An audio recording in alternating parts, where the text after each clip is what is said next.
This show is a part of the FM Podcast Network, the home of great music podcasts. Visit us at fmpods.com. You are listening to the Dylantantes podcast. Hey everyone, it's Jim Salvucci, and welcome to the latest $1 Million Bash Roundtable on the Dylantantes. It's that $1 Million Bash. On November 17th, 2023, Routledge published a fascinating and exciting new collection of essays entitled The Politics and Power of Bob Dylan's Live Performances. Play a Song for Me. These essays address Dylan's performance set lists as objects of study in themselves, which, as this collection reveals, is a topic that is richly varied and highly elastic. As luck would have it, the editors of The Politics and Power of Bob Dylan's Live Performances happen to be two of the Dylantantes' regular contributors, Erin Callahan and Carney, who themselves wrote chapters for the volume. Moreover, as more luck would have it, the other regular contributors to the $1 Million Bash also wrote chapters, Nina Goss, Graylee Hearn, and Rockin' Rob Virginio, as well as myself. Amazingly, by some intervention of the calendar gods, we are all here to discuss this volume and our chapters and Dylan's set lists in general. So I want to first turn to Erin and Court and ask you, why set lists? Jim, thank you so much for having us on so many times to discuss this project.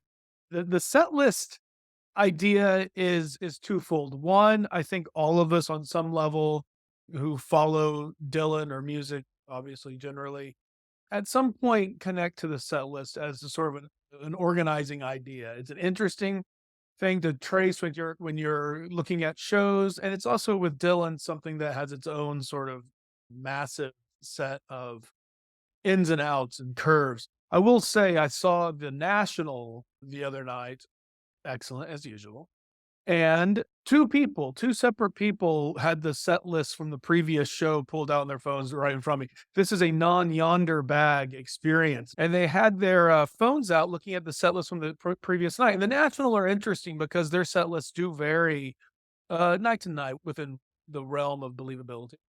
And it was interesting to think these are two people who were not necessarily, who knows why they were looking at it, but they were looking at it at various times, and they'd get their phone out and they would look at it and keep tabs of what was going on.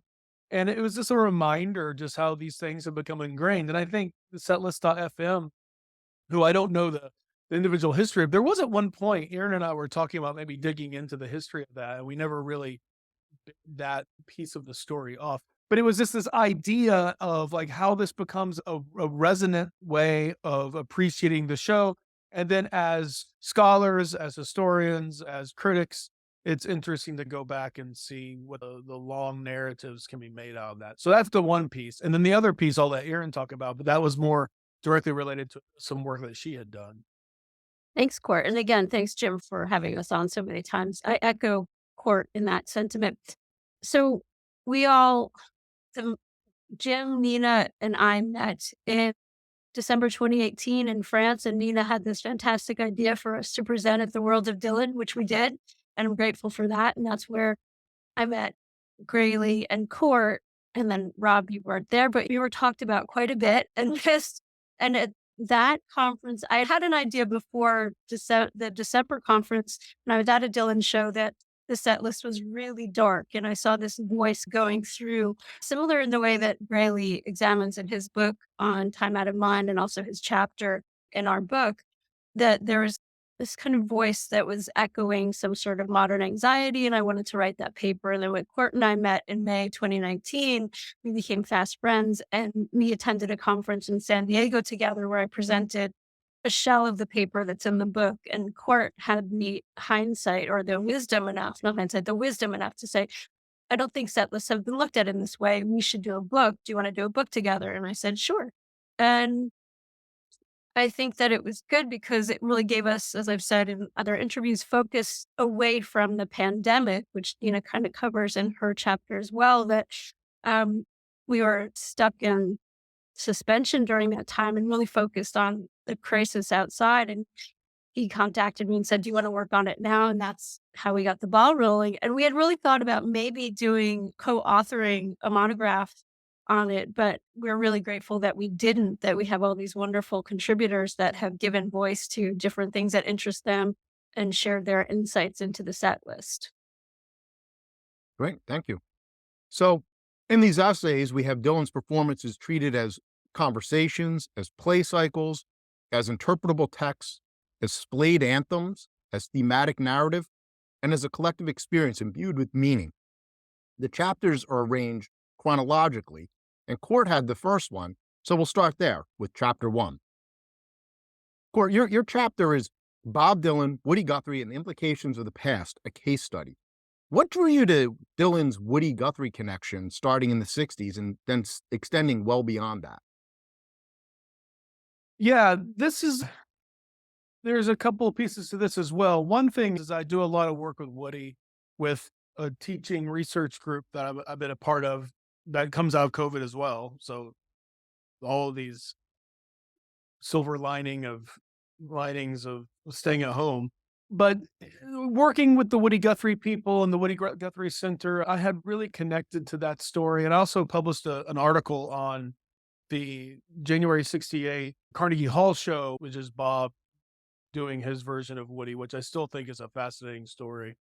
So that was always in my mind. And then, to be honest, I was thinking of a way of sort of a introduction part 2 of this is what I was thinking this would look like. One of the great things about opening this up to so many people and having everybody join in is that essays look so different than what I would have done, which is, I mean that in the most positive, wonderful ways of how would I have approached that? Or this essay's coming out from an angle I never would have thought about. So that's one of the great things about it. And then the idea with my essay was saying, this is the narrative, the constructed narrative I could see out of this.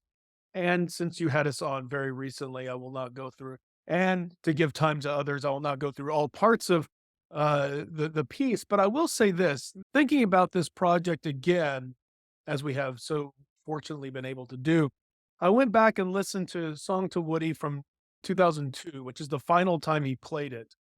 And he plays it in the UK. And I went back and listened to that recording. It's a great recording. It's a great period, as we all know, that early 2000s period is really interesting. He plays a traditional song or a country standard, and then he goes into Song to Woody in the second slot. It's the last time he plays it, but I was thinking about this. That was also the 40th year of that song. It's 40 years since he wrote the song. And then here he is, and now it's been over 20 years, half that time, since he's played it live. That's the last time he played it live. And it was an interesting kind of idea of going back to these moments and going, what does time do to this? It's such a beautiful idea, and it's a beautiful sound and a beautiful song and a beautiful performance. And you have Larry and Charlie and Jim Keltner. It's just a crack band, and his voice sounds great. And this is a song he could sing forever. And I'm not sure, what we can really wrap our minds around with that. But that idea of I'm out here 1,000 miles from my home, one of the most primal lyrics he writes is also a lyric that we can go back to infinite ways. And when he hits it, and he sings it a little different every time, as we know, but in 2002, that final performance to this point, it's so gorgeous and it's so beautiful. And it's what does the meaning of that, how does that resonate? And that's the point of the story. It's like when he sings this song, he doesn't sing that song that often, but when he sings it in 1974, and when he sings it in 1988, and when he sings it in 2002, is he going back, right, to that moment of invention? I don't pretend to know, and I don't pretend to speculate. But I think internally, that's the idea of all of this, of like, what does it mean when he goes, I'm 1,000 miles from my home, 40 years after writing a song that is well beyond its years in its origin story? I just find that really fascinating from a kind of a heart experience. Seeing him do the Merle Haggard song on this last tour and hearing him sing about Merle saying at 41, what am I doing out here on stage? And Bob singing that song at 82, it explodes any sort of sense of what do we expect from our artists? What do we expect from our singers? What do we expect from our performers?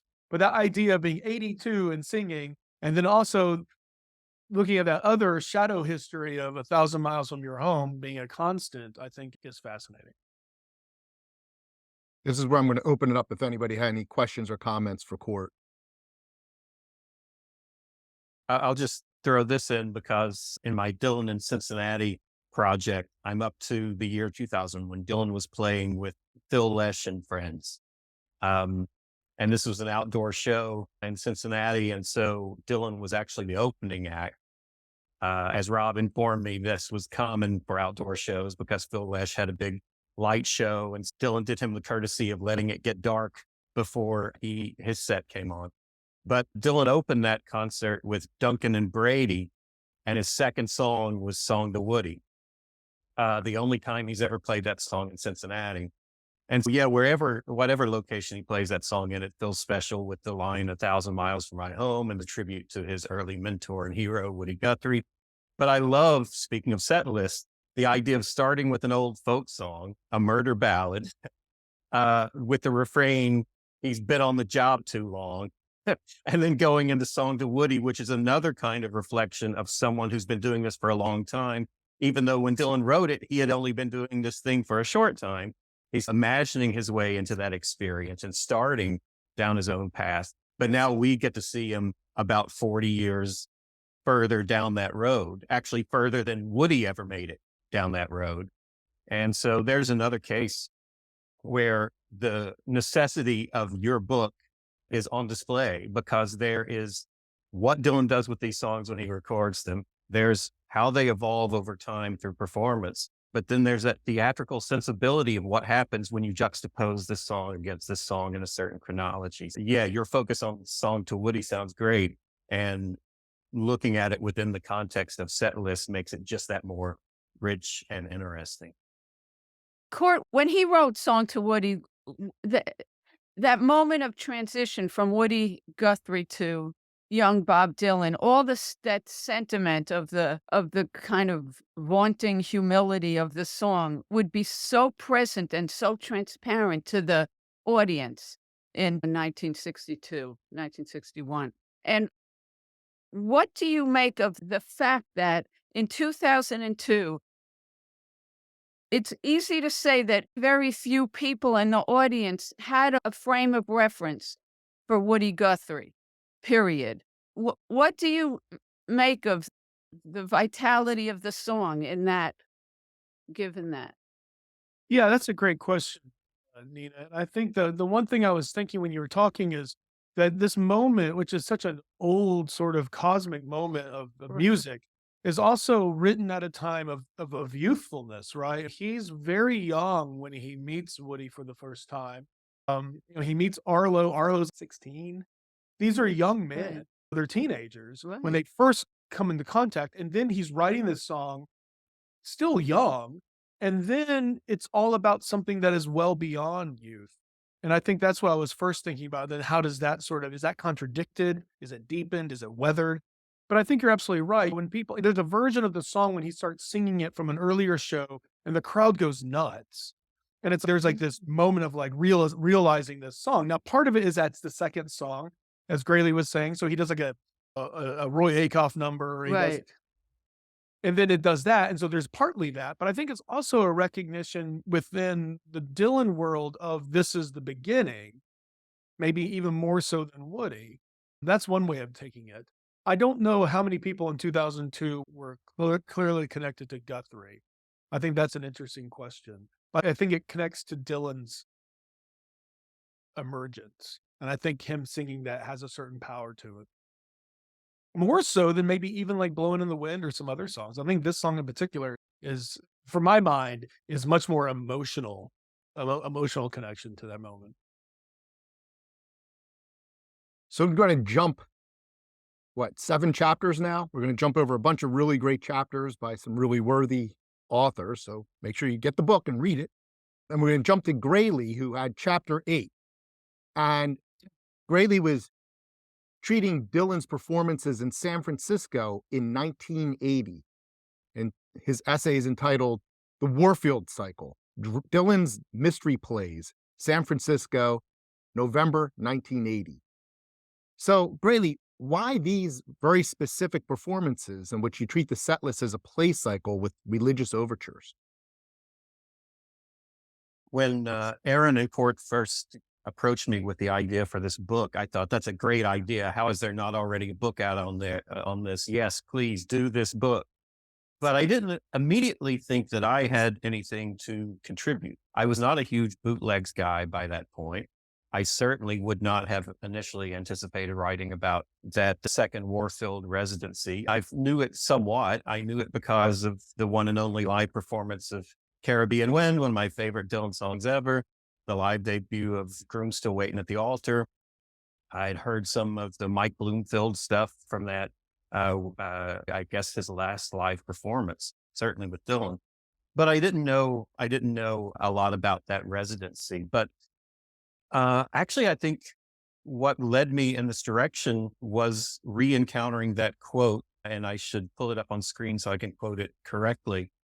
From Dylan's Musicaire speech, right? When he said, "I'm glad for my songs to be honored like this. They didn't get here by themselves. It's been a long road and it's taken a lot of doing. These songs of mine, I think of as mystery plays, the kind that Shakespeare saw when he was growing up. I think you could trace what I do back that far." And that was the key that unlocked it for me, I think, because thinking of mystery plays, which as an English professor who often teaches drama, I've taught mystery plays before. And in fact, the mystery plays I was most familiar with are called the Wakefield mystery plays, or the Wakefield cycle, they're sometimes called.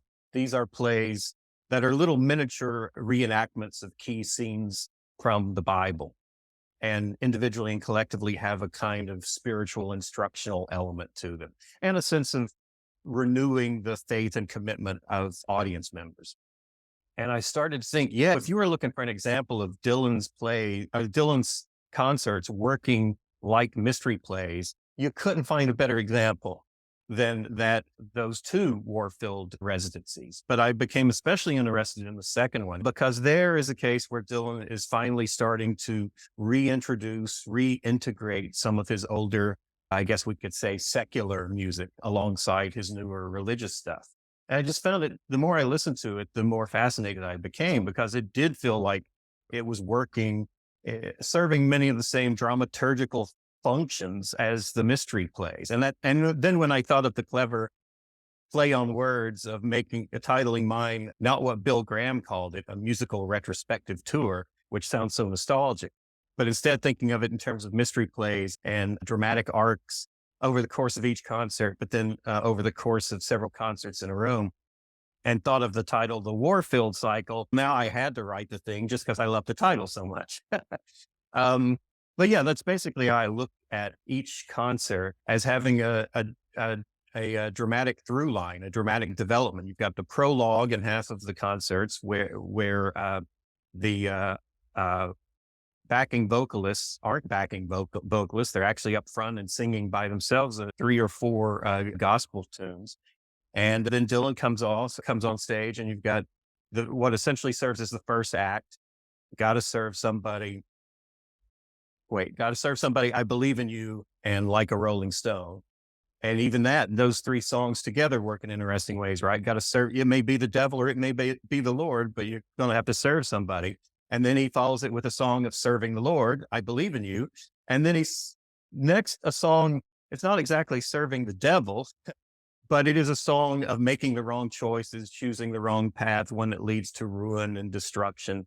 And it's a great example of a song that we all know and love, but then when it's juxtaposed in that new position, you suddenly hear something you hadn't heard in it before. And it seems to be serving some larger function in terms of Dylan's work, in terms of showing you that my new stuff is not completely alien to themes I was already exploring in my older stuff. And so not just randomly playing the hits from the past, but selectively choosing certain songs, putting them in certain places in the set list to reintegrate them alongside his new material in thematically interesting ways. And so then I follow it through with a second act of songs, which is much more like the traditional mystery plays. You've got a song set in the Garden of Eden. Man gave name to all the animals. You've got really kind of more apocalyptic songs like Senor. A third act, which is really fascinating, especially for the songs which feature Dylan and other singers, like his songs with Regina McCrary, Mary from the Wild Moor, and especially those amazing duets with Clyde King, Rise Again and Abraham, Martin and John, and leading up to In the Garden. So you've got now the kind of crucifixion and resurrection. So you can see how the religious story is proceeding, but also interesting dynamics between Dylan and some interesting choices of cover songs too, and this religious arc. And then the amazing encores, which would always begin with this gospel arrangement of Blowing in the Wind, and then usually would be followed by a new song, City of Gold, which is fantastic.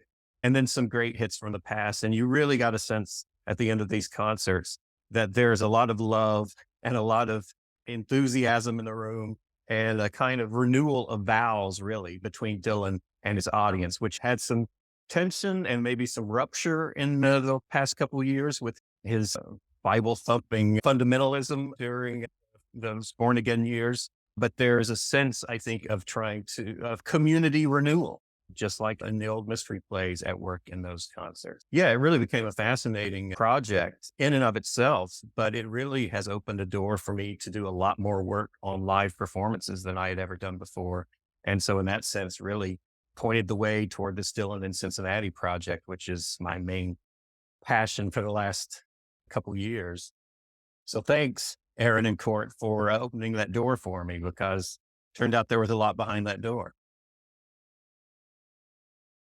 I just want to say one of the things that I admire about your work and I love is when I was reading the chapters over, the connections you made. There were two things in particular that stood out, but you always find these lovely connections between an Abraham, Martin, and John, and just not the Bobby connection, but also the Clyde King connection, and how that's speaking on a religious allegorical level, but also that parallel to American history, which I thought was just fantastic.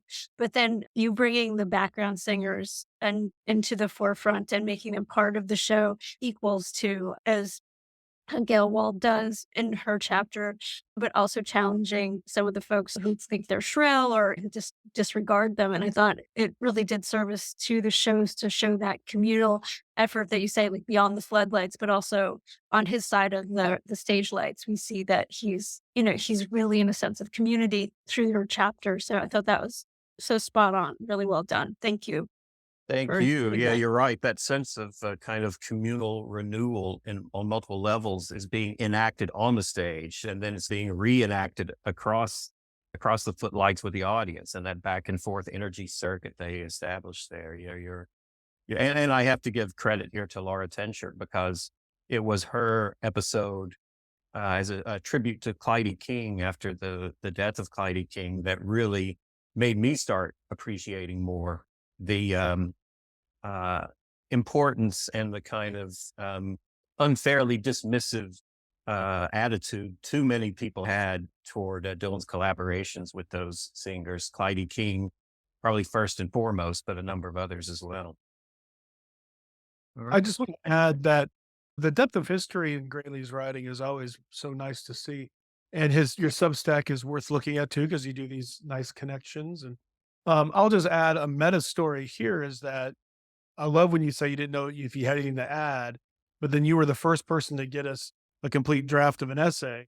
And that essay helped us get the book together, because we then included that essay.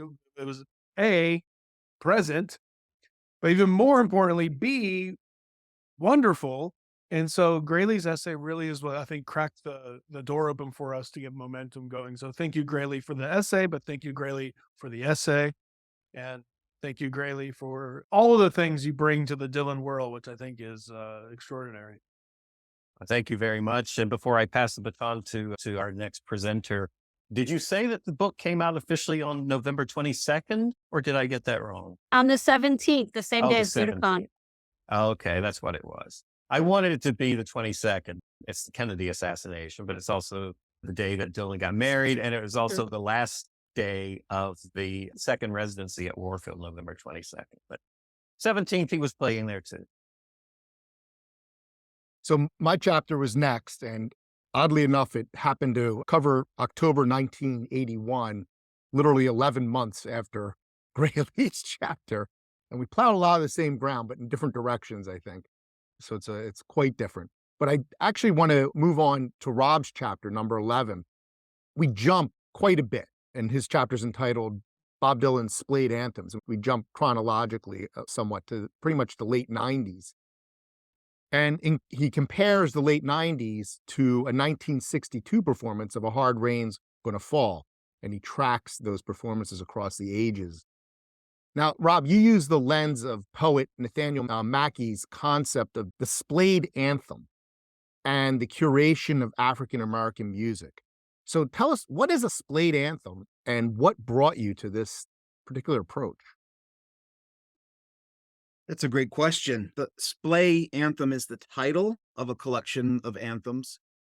It's not really a collection of poems per se, as an installment in an ongoing epic poem that Mackey is writing, similar to Pound's Cantos, Charles Olson's Maximus poems. He is very much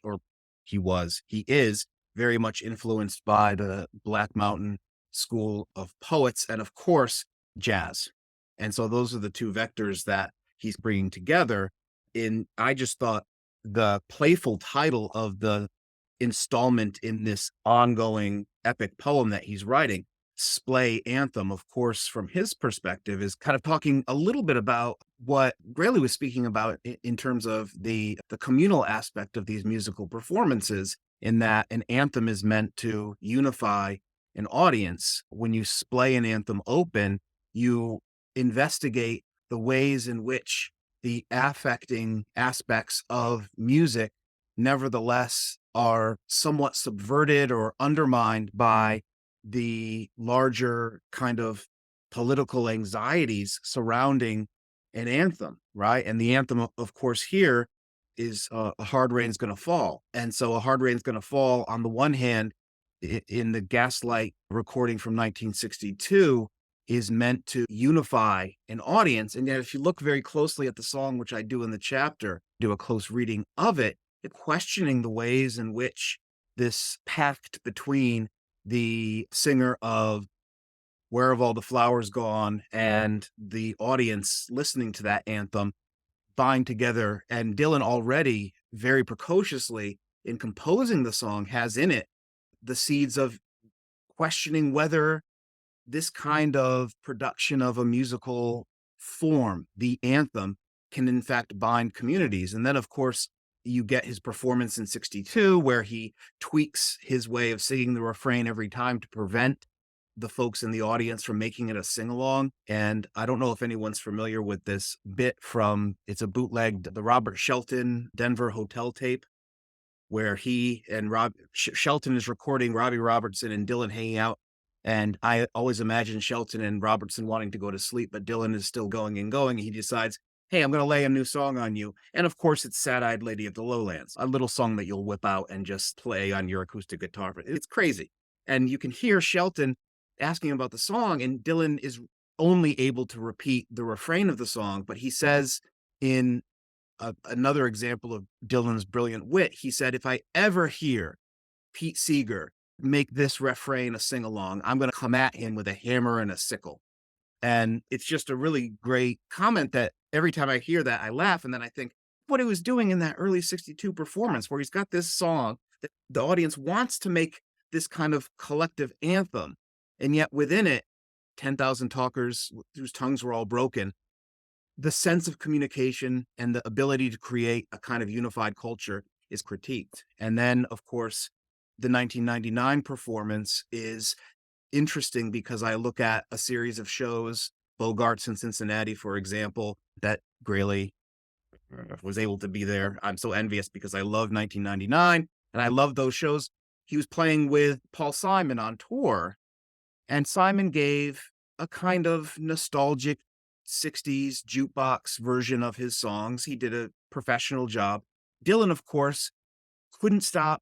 It wasn't enough shows for him. It wasn't enough. And that always struck me as, what is Dylan doing by playing Bogart's in Cincinnati on an off night? Surely you want to rest on your laurels or on your ass or whatever. But Dylan has to be up on the stage performing Hard Rain. He never performs Hard Rain at the main shows with Paul Simon at these big arenas. He only performs it at these small venues. And so he's recreating, I think, in those small venues, the kind of environment that he first perform the song. And it's remarkable how the audience is so silent during the song. They're really keyed in and they're not singing the refrain. I think that has a lot to do with the ominous arrangement of the song and the mournful quality of the song, specifically when you get to the end of it. What do you do now? He knows his songs well and has not stopped singing those songs. And so his reiteration of that pledge, I'm going to know my song well before I start singing, is ominous because it's suggesting a singing that has to keep going on ad infinitum. And so I do make this kind of rather tendentious bridge between Mackey and his concept of a poetry that has this ongoingness and yet is always scrutinizing narratives that offer redemptive closure to Dylan's work. It just so happens I think the third time I saw Dylan, it was on that tour with Paul Simon in Northern Virginia at a really horrible venue. And I remember Dylan being exceedingly interesting, and I remember Paul Simon being exceedingly boring, and yet the crowd reacted in the exact opposite way.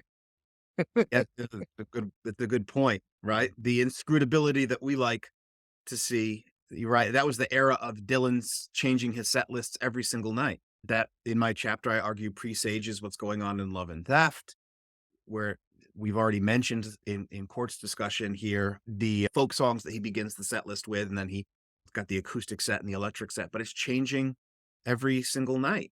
And he's performing it in different arrangements, and the crowd is responding as you described it, perhaps perplexed or not. As you've got the example of Paul Simon giving the audience what they want, and Dylan giving the audience something that not what they want, but something different, right? He's profoundly anti-nostalgic in his rendering of Hard Rain in 1999. I have a distinct memory of someone nearby in the audience. Dylan was playing a song from Time Out of Mind. I don't remember what song. And someone screamed out, "I don't know this song. What's this song?" And I yelled back, "It's from his last album." And the guy said, "Here's a new album?" This was about 2 years after it had come out. Right. You remind me of a moment in the Bogart show when he plays Not Dark Yet, which I think was not until the first encore, and it was his first Time Out of Mind song of the evening. But in context with the Simon tour, like Rob was saying, it suddenly strikes me funny. And the line, "Can't even remember what it was I came here to get away from," because the answer is Paul Simon. What you came here to get away. Exactly. Apologies to Paul Simon. I mean, if he's a loyal Dylantantes listener, we're just poking fun here, Paul. But yeah. But I think it makes the encores when he played with Simon a little bit more interesting because you have Jukebox Simon with non-Jukebox Dylan playing the songs that I think they played, Not Fade Away, either The Boxer or Sounds of Silence. And I can't remember the Dylan song they played, but I saw that twice in New Jersey and then in Houston. And I was fortunate enough to see both The Boxer and Sounds of Silence. But yeah, it was interesting because the way that Dylan was phrasing, you could see Simon was uncomfortable with a little bit, maybe. So it wasn't as melodic. I assume that he's used to, but interesting nonetheless. Best version of Sound of Silence I ever heard. That duet with Dylan dragging Paul Simon along. It was great. All right. I want to jump to Erin, who we just heard from. So Erin, your chapter, which is chapter 12, you look at Dylan's set list as socio-political commentary, particularly in the 2010s in your essay, which is called Bob Dylan's Wasteland, Contemporary Existential Anxieties Reflected in the 2013 to 2019 Set List. Tell us what's happening in those performances in reaction to the political world and what was unfolding around us at that time.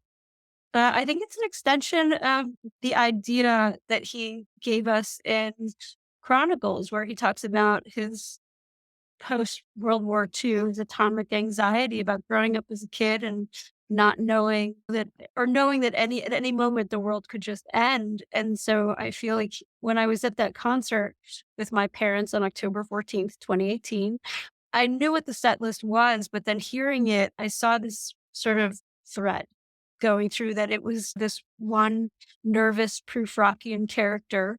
He starts us out with a worried man with a worried mind, and he is unable to make any changes. He's waiting. Whatever is coming, whatever doom is coming, he's next in line and he's bracing for it, and he can't change anything. And then anything that he does throughout the entire set. So I saw this theme kind of going through.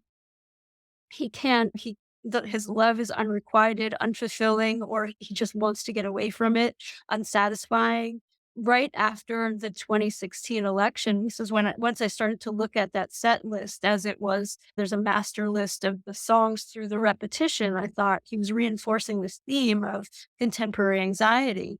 And so I looked at where he started it, and he made some really interesting changes after the election of Trump. And do I think that he was making a political statement? I'm not naive enough to think so, but I found it interesting because he replaced "It's All Over Now, Baby Blue," which at least strike the match and start anew. Like we get some sort of positive message there with "Beyond Here Lies Nothing." I thought that's interesting. And then he kept that in. But so I just felt that everything that he gave us in terms of the songs and how, as we've all said, they're working together in this one list, and anything he pulled out and put in or replaced with either got darker or reinforced the theme, with Desolation Row being a centerpiece of, as Robert Shelton says, as closest to Hell or The Wasteland as Dylan gets. It just really seemed dark to me. So I thought it's playing on that theme that I see run throughout from Hard Rain's Gonna Fall through his contemporary, really his 21st century output, that there's an anxiety of apocalypse. And I end with a quote that he from 1980s, from 2020, where she said he doesn't see apocalypse as bad. It's just an ending of one thing and the start of something else. And what the something else is, the question that he forces us to puzzle out. He doesn't know. He's not answering it for us. He just knows, except maybe in Beyond Here Lies Nothing, because that's, I think, the darkest of the songs from the 20th century. But it's interesting to see how he's putting these things together, and it does really communicate a sense of anxiety through the character that he's singing through on stage. So you tracked in that particular period what was going on with the set list. Do you have any sense that's happened in any other periods of Dylan's set list? That sort of socio-political commentary? I don't know that I can answer that with any depth, because those were the ones that I lived with and listened to for so long. So I would have to get back to you, and you can edit this out because I don't have an intelligent answer for this, because those were the ones that I was specifically focused on in terms of that thread. So, Nina, you had the 13th chapter, the lucky 13th chapter, which happened to be the last of the Dylantantes chapters. And your chapter was called "What's Going On in Your Show? A Look at the Shadow Kingdom Set List." And you take on what could be described as Dylan's most recent album, right? Shadow Kingdom, as an example of his late style art. So the first thing I need you to do is just tell us what that term means, right? The late style art, and so that people understand that. And also, how did the pandemic broadcast of Shadow Kingdom, how was that a collective experience, like a concert that both captured and reflected the time? Oh my God. I have to answer all these questions? Okay. Late style studies is a fascinating, flourishing, new, critical field that is this bizarre relation to the late works of strong artists. And late style studies it goes back to the 19th century. I don't want to get into the whole genealogy of this, but it's this half nervous and half terrified and half redemptive attempt to find extraordinary innovation and ingenuity in the very late works of artists. It began with examining Beethoven, Michelangelo, Titian, artists whose late works really do manifest this a break from even the works that they produced in their prime. But what fascinates me, and Bob Dylan has got to get in this number. He has got to get in this box of late style artists, and no one listening to this and no one on this Zoom Brady Bunch, everyone knows that this is absolutely crucial, that the work that he's done since he's 60 years old has been we don't even know where to start. Our generation doesn't know where to start to make real coherence out of the extraordinary work that he's produced in the last 25 years. But what interests me about late style studies is that it has this neurotic hysteria about it. It's really a body of critics for whom the very viability of their field and their approach is contentious, and who really all seem, and I count myself in this, just this extraordinary appetite to find vitality and magnificence in work, in art that confronts directly mortality and all of our personal apocalypses, which we are all anticipating. And as the years go by, it's a lot more lucid for us. So that's a long prelude for that. And what Shadow Kingdom seemed low-hanging fruit for a set list essay, because it was a highly conceived one-off project, very contained. This is to examine a set list that is fixed in this theatrical and, as I say, high concept frame is so inviting, and I don't want to say easy, but easy. And so what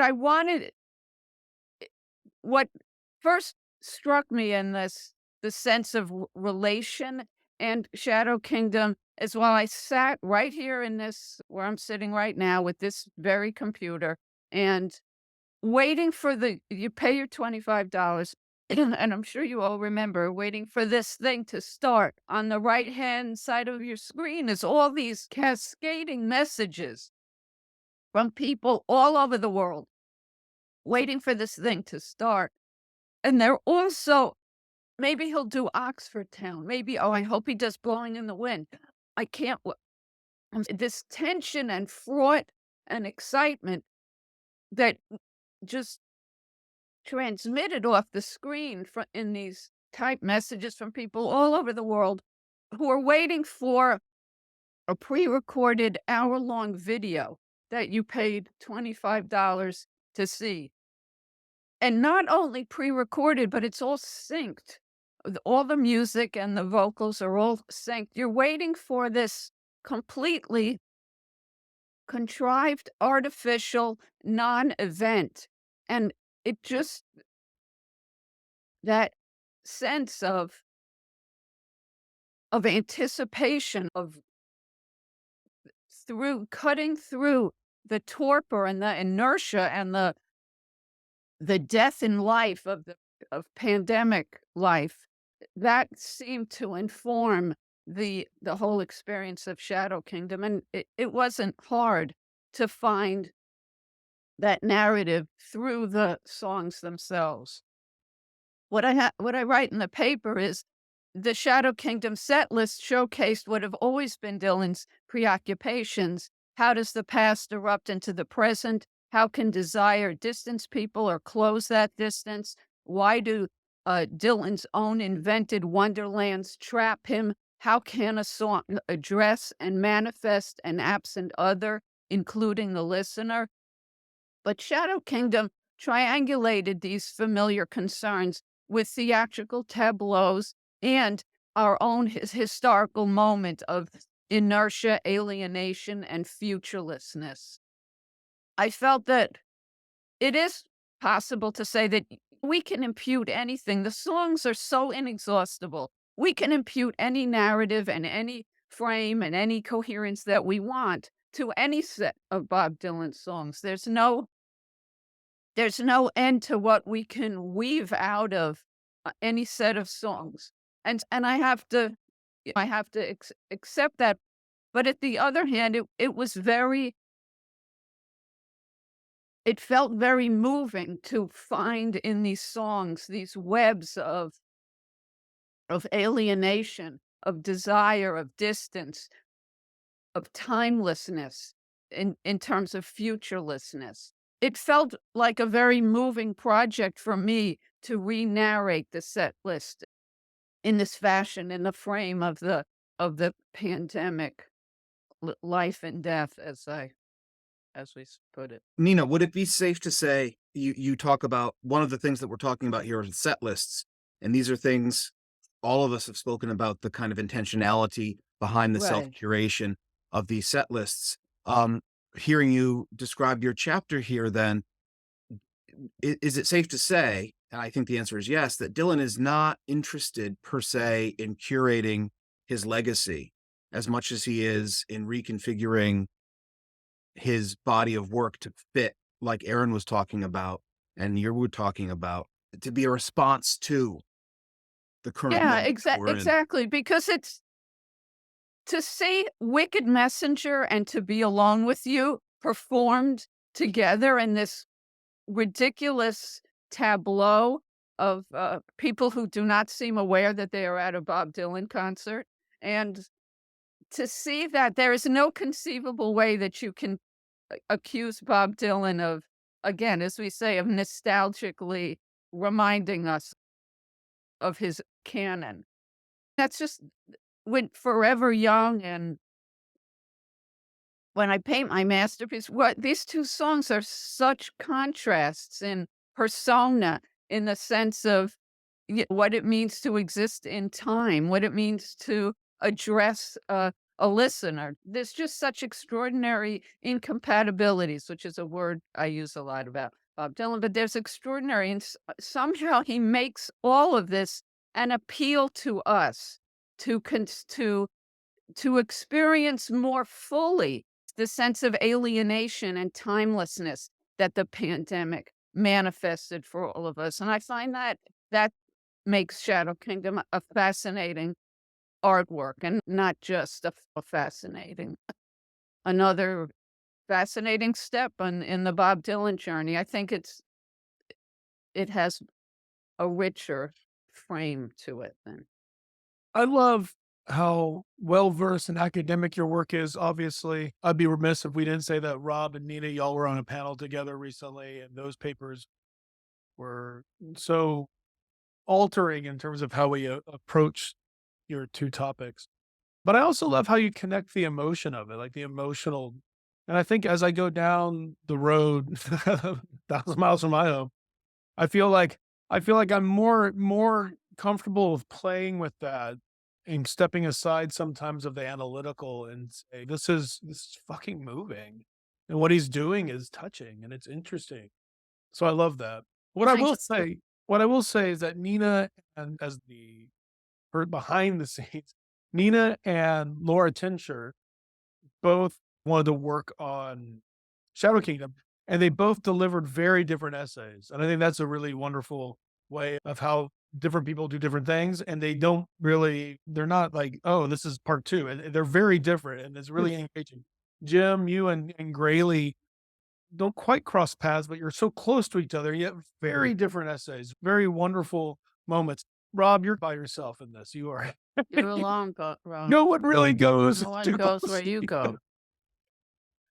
But it's so wonderful to see people take on very similar seed beds. And weirdly, Rob, you're in a place where we thought we'd get a lot of essays, and then you're standing alone. But I love the fact that you have two different people writing very different things about similar. That's what's so great about the experience. I can't say enough, just to go to the emotional route, to have people who I see now as friends and colleagues, and to be a part of all of this and seeing this work come together. It's been one of the most gratifying things. If I'm thankful, Jim, this is where you can cut this out. If I'm thankful this week, it's thankful for a group of people like all of y'all. So thank you. That's so nice. Thanks, Court. Thank you, Nina, Court.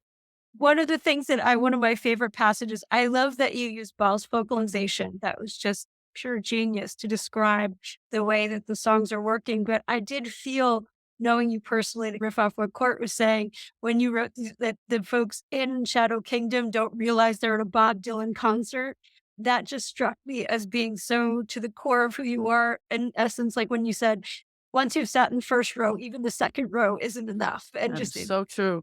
yeah, it was one of the most Nina phrases in that whole essay. Like, these people don't realize that they're that close to Bob Dylan at a time where, and you said none of us will ever be that close, but also we couldn't even be close to each other in this sort of communal experience. It was just, it's one That's of funny. my favorite Can I just lines. add on what Court was saying about emotion? And I just want to, we all had the pleasure and the privilege of seeing him on just in the last month. That's a amazing, wonderful coincidence. And anyone in at those shows had to have been so deeply moved and impressed by how fucking hard he is working. He is 82 years old. He works so hard to get every ounce of feeling and power and wit and anger in every syllable that comes out of and that how much he has at stake in every one of these songs, in every one of these shows. And that's, you got to meet his emotion. You got to meet that with whatever you have. And that's all I have to say. I have a question that I hadn't thought of, Nina, until you were talking before. So his latest set list, his latest performances around the country, we're recording this in late November of 2023. He is combining almost all the songs of Rough and Rowdy Ways, except for Murder Most Foul for obvious reasons, and many of the songs that he recorded from Shadow Kingdom, which I would say are his last two albums. And the Shadow Kingdom songs he's doing largely in the Shadow Kingdom style, along with Gotta Serve Somebody and Every Grain of Sand, and also one Frank Sinatra number, usually, what is it, Black Magic. And then perhaps a cover of a Grateful Dead or Merle Haggard or a City. If you're lucky. If you're lucky. I actually saw the last time he did that, which was at the Capitol Theater in Port Chester, where he did a Grateful Dead song. So that combination of things, what do we have to say about those combinations of particular tunes? I find that a fascinating set list for a man 82 years old, be up on stage. Virtually none of these songs is a hit. The one at the Beacon and at the Capitol Theater when I saw him, the one that was received the most wildly was Gotta Serve Somebody. That was the biggest hit Yeah, that's funny. of the set list. What thoughts you have? I'm really curious. I'd be really curious to talk to people who are new to this, where this is maybe the first time that they've seen Dylan live. And what do you make of the difference between I Contain Multitudes or Key West and To Be Alone With You or watching what do you make of the difference between these songs performed, as you say, in this kind of more or less consistent register with this band? I'd be curious. Otherwise, I don't. It's quite stunning how he's able to put on the persona of "I'll Be Your Baby Tonight" Yeah. and then sing Rubicon. yeah, or or something like Key that. Yeah, so that just strikes me. And a personal anecdote that I have is 2019, seeing him in Ithaca right before the pandemic, where he played "Girl from the North Country," this beautiful version. Oh, yeah. Turned right around Okay. immediately, turned on his heels and played that minor key version of "Not Dark Yet." And to see him be able to do that was just like, it's like someone performing. Yeah. I can't think of an analogy.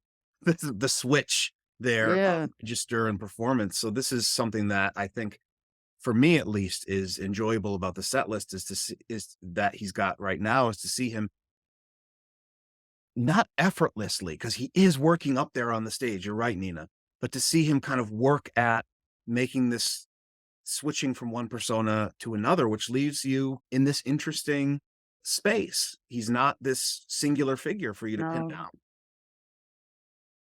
I had the experiences probably all of us had when we've seen these concerts. If at some point things were quiet enough for someone to yell out a request, like a Rolling Stone, and you're just embarrassed for someone. They're right. Not embarrassed in the sense that how dare you not be following his set list every single night the way that I am, but that you, poor thing, you're going to somehow manage to be disappointed by this show.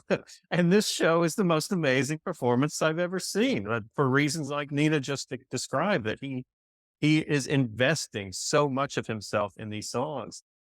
And it feels like almost like Tinkerbell moment where he's feeding off the energy of the audience too. He's giving us so much and it's so inspiring to us. But then what we're emanating back from our side toward him, I think it's like spinach for Popeye, it's giving him what he needs to deliver the performances that are so stunning. And then occasionally when he gives a very special gift to the people in the room at that time, as he did with South of Cincinnati and Cincinnati, which felt so, so precious until he played it the next night in Akron. But that's another matter. But yeah, that he's just giving us so much that I can't imagine walking away from a Bob Dylan concert anything other than completely gratified and in awe of the talent that we won't see the likes of him again. But I hope, unless hopefully he keeps on coming back around to our town, and then we can. I think, Nina, did you see him 3 nights in a row, Brooklyn and then the Beacon? I saw the first Brooklyn show and then the Beacon and then the first Jersey show. I saw him 3 nights in a row in Chicago, and that Saturday night, his energy was so different because the crowds, like you're saying, he's feeding off of the crowd. And that was where I don't know that he had intended to play Truckin', because he turned to Tony and he said 2 syllables and they launched right into it. And so I think that was impromptu. We all went nuts. And then the Sunday crowd was a little bit more subdued, and that was when he just did the straight set list. He didn't play Born in Chicago. But Graley, that recording in South of Cincinnati brought me to tears. I can't imagine just hearing the recording, the bootleg of it was so moving. I can't imagine being there and having that. And then you're right, these are just special shows, and he's working so hard to give those to us. But I wonder if people have seen him multiple times, if you felt that sort of shift. And I saw him in the same place 3 times, so it wasn't necessarily going from Brooklyn to Manhattan to New Jersey, where you might find different crowds. But I'm interested to know what you thought about crowds. They were very similar crowds. Don't kid yourself. It was basically the same people. So okay. that was that. And because the venues were so different, and the tone and the acoustics were very different. But otherwise I was very hurt. Like, I was surprised to find myself authentically, deeply hurt that he did nothing for me in Brooklyn. I was born like 4 blocks from the King's Theater, and he could not give me anything in Brooklyn on that turf. And I was very hurt by that. It was an extraordinary show. That's not the point that I'm making. But I was surprised to find myself when you feel that connection to this artist, that you think that he can disappoint you in that bizarre, in a completely arbitrary and ridiculous way. And the show, if you can get, the show in Jersey was spectacular. It was just so clear and strong. And so if you can get recordings of that's one that I would recommend strongly. I've told this before, but the first night in Chicago, there was a kid sitting next to me, and it was his 23rd birthday, and all he wanted to do was to see Bob Dylan. That's wonderful. He was so exuberant. He said, I have to talk to him. We have to ask him questions. He's not going to answer the questions. Yeah, and no. Jim said he doesn't have any more of the answers than you do. But when he played Every Grain of Sand, he stood up and he's, I have to go down there, because people were going into the aisle towards the stage. Oh, they like to do that. Go. And he stood there just he was beaming, radiating joy. He was a tall kid. He was probably about 6'4", 6'5", and you could see him above everyone else. But he was just, it was so precious, just that he was so happy to be. It was like a child looking at Santa Claus almost. He was just, That's wild. It was so delightful. And he came back and he was so excited. Like, that was the best experience of my life. That's so wild. He was a kid who was not disappointed. There's always folks who aren't they're not getting what they expect, and so they're going to be disappointed. But I was happy to share that moment with that kid. That's so nice. Yeah, I can't wait to see I've got really excellent student in the Dylan seminar I'm teaching this semester, and she lives in New Jersey, and she left the campus early. She went to go see that first show. Oh, nice. And so I cannot And wait. it is- Thank you what for she Yeah. listening to the Dylantantes podcast. Be sure to subscribe to have the Dylantantes sent directly to your inbox. And share the Dylantantes on social media.